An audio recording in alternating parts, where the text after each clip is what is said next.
You've heard of vitamin K, but I bet most of us don't know what vitamin K is or what it does. And there was an article that came out in the Proceedings of the National Academy of Sciences saying that we could prevent bone fractures by eating leafy green vegetables, which are rich in vitamin K. And the way it works is that vitamin K, when it's present, is able to change a protein that's made in bone that strengthens it. The protein is called osteocalcin, and when it joins with another protein in bone that's called osteoporosis, it provides a strengthened bone, much like concrete is strengthened by steel rods. Now, the osteoblast cell, which lays down new bone, is important in keeping our bones strong. And in osteoporosis, what happens is we don't have enough new bone being laid down, and some of the time it's because there's not enough vitamin D or vitamin K. It's because we don't have enough osteocalcin being laid down. It may be because we're on a wide range of drugs that cause it. So there are many ways that we can wind up getting osteoporosis.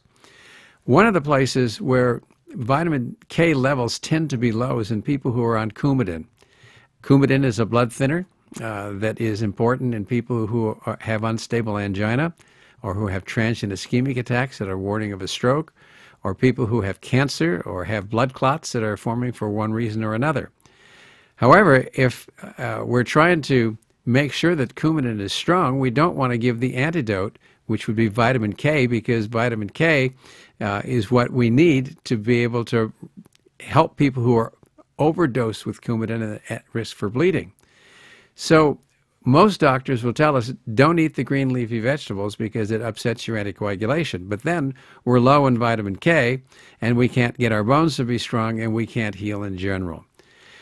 Much of the time, when we're trying to prevent osteoporosis, we're using the drugs called the bisphosphonates. So things like Fosamax and Boniva and Actonel and Didronel and others.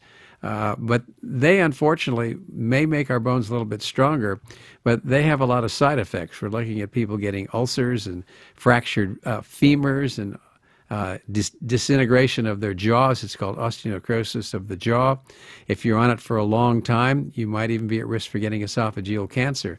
And many people even get atrial fibrillation from it. So our best approach is to stick with nature, with Mother Nature, have a healthy lifestyle, eat the foods that are good for us, including the leafy green vegetables, rather than trying to use drugs to create a solution for what another drug has caused or what a disease has caused.